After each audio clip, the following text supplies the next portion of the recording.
Zinc has, as you can see here, more than 200 functions, actually much more than that. It's enzymatically, we now know of 300 enzymes that zinc plays a role in running. We also know it plays a role in more than 1,000 functions as it relates to protein folding and protein regulation. So many, many functions, so much more than what we actually could ever really talk about. We could write libraries about zinc's function. But I want to give you a very good overview of some of these functions.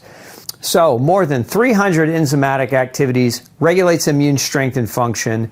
It's important for healing and repair. It's necessary for structured formation of hundreds of molecules. That's what we're talking about here. We need it for DNA synthesis. We need it for growth and development of tissue in skin, muscles, joints, and others. We also need it for sperm health. And it's required to run our antioxidant systems to protect our DNA from premature damage. Now let's dive in a little bit deeper to some of these things. Let's talk first about the discovery of zinc as an essential nutrient. This is relatively a new discovery. We've only known about its essentiality since 1963. So we've got a pretty short record of time as zinc as an essential nutrient. Now you can see the major factor contributing to zinc deficiency, I think this is super important, is a high phytate containing cereal protein intake in the developing world, and nearly 2 billion subjects may be zinc deficient. So, 2 billion people potentially zinc deficient, and cereal and high phytate foods, so like legumes, bind zinc and reduce its absorption. And this is one of the reasons why no grain, no pain. Because high grain diets can deplete your ability to absorb zinc and lead to zinc deficiencies. And after we're done talking about zinc today, that's going to make you super concerned. Now, you see major clinical problems resulting from zinc deficiency in humans: growth retardation, cell-mediated immune dysfunction, cognitive impairments. We also know greater than 300 enzymes and 1,000 transcription factors require zinc for their activities. We got zinc has been very successfully used, and this is in human studies, by the way, as therapeutic modality for the management of acute diarrhea in children, for the copper deposition disease, Wilson's disease, as well as the common cold, and for the prevention of blindness in patients with age-related dry macular degeneration. It's also very effective in decreasing the incidence of infection in the elderly, and that's just warming up. We're just getting started. We're going to talk about so much more, but I think it's just important that you understand the mass spectrum of how zinc functions and can influence human health and disease.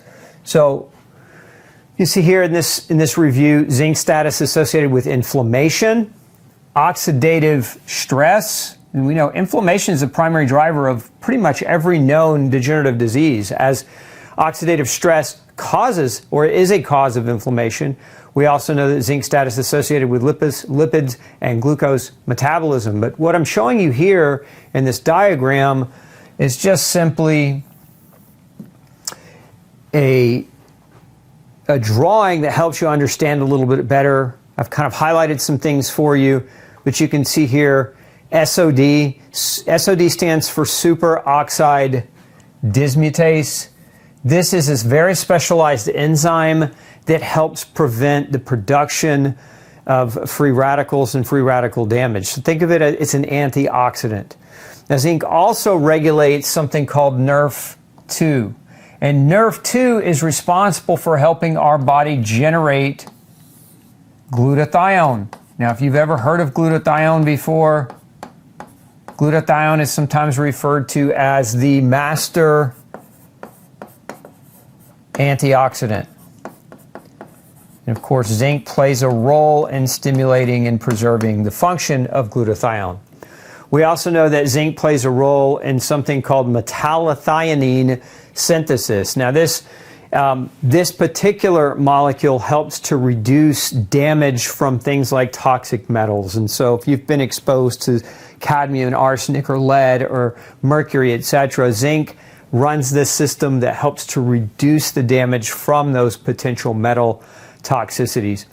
We also know that decreased production of pro-inflammatory cytokines, enzymes, and adhesion molecules, resulting in the prevention of inflammatory response. So if you look down here, zinc inhibits these transcription factors that lead to the expression of inflammatory pathways. That's what all these are referring to. So cytokines, enzyme activation. COX-2, by the way, many of you may not have heard of this, but let's make sense of it. COX-2 is when a doctor gives the drug Celebrex to stop inflammation or to block inflammation or to block pain. These drugs are actually, that's what they're doing. They're blocking that. Look, zinc does that naturally. And how many people are zinc deficient? Depending on the research study, it's estimated anywhere between 20 and 40% of people are zinc deficient. So how many people struggle with chronic pain and take Celebrex or drugs like Celebrex, the drugs that are called non-steroidal anti-inflammatories, NSAIDs, if you will.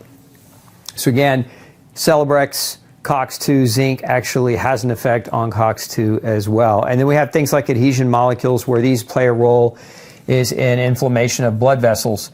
So if you've ever been told that you have a vascular inflammatory problem like atherosclerosis, arteriosclerosis, these adhesion molecules play a role in the development of those cardiovascular diseases.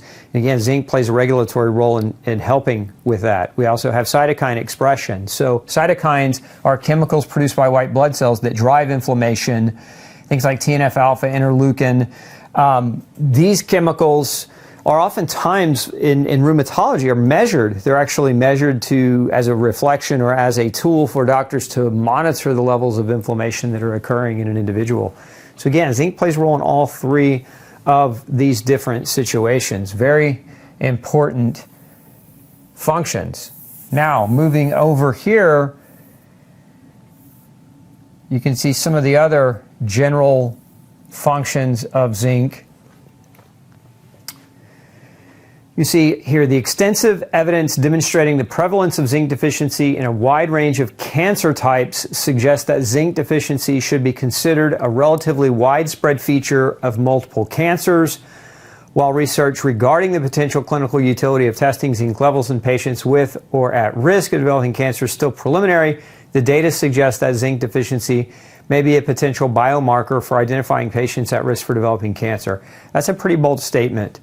And we look at some of the functions of zinc here in the center as ZN is zinc, as a mechanism or multiple mechanisms in cancer regulation.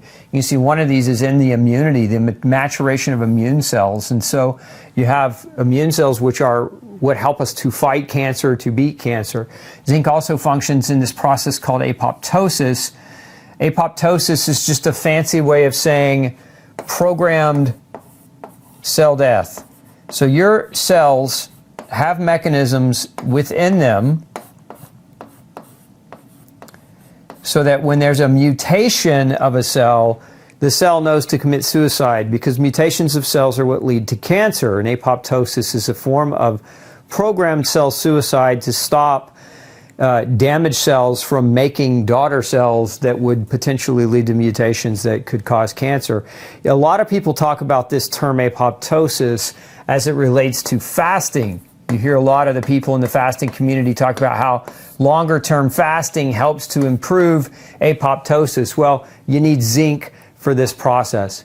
We know that zinc is required for different protein folding, and so many of these proteins have regulatory activity as it relates to cancer. And as I mentioned earlier, zinc plays a role in this chemical here, SOD, superoxide dismutase, which is a very potent antioxidant that helps regulate the potential for damage to the DNA. Again, that's a side effect. Damage to the DNA potentially leads to point mutations or mutations within the cells that can contribute to different forms of cancer. So zinc, we don't want to underemphasize just how important it is.